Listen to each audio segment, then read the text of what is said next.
Have you ever noticed how different two male voices can sound? You understand the words that are coming out of my mouth? Now compare it to this. The most important thing in life will always be the people in this room. Both belong to men, but the deeper one instantly feels more powerful, confident, and attractive. That difference in pitch can literally change the way people see you, especially in dating. And since you're here, you already know a deep voice is something women find magnetic.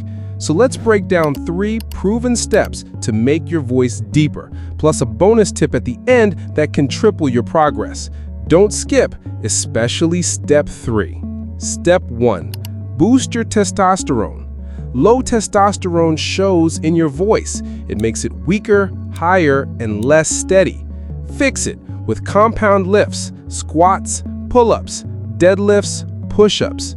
Not only does testosterone deepen your voice over time, but a stronger body improves posture, and posture directly improves how your voice resonates.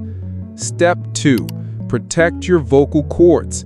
Constantly yelling or overusing your voice damages your vocal cords. Speak less, speak smarter, and practice mimicking actors with deep voices.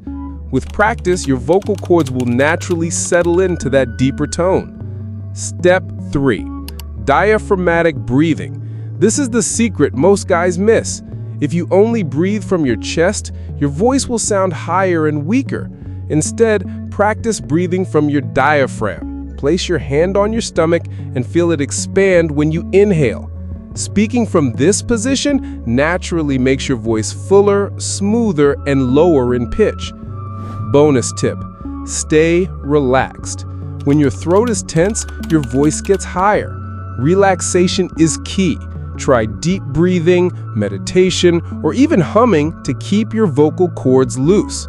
And avoid whispering. It strains your voice more than speaking normally. The calmer you are, the deeper and steadier your voice will sound. Follow these steps and you'll notice your voice sounding lower and way more attractive. Your voice will become one of your biggest advantages. Peace.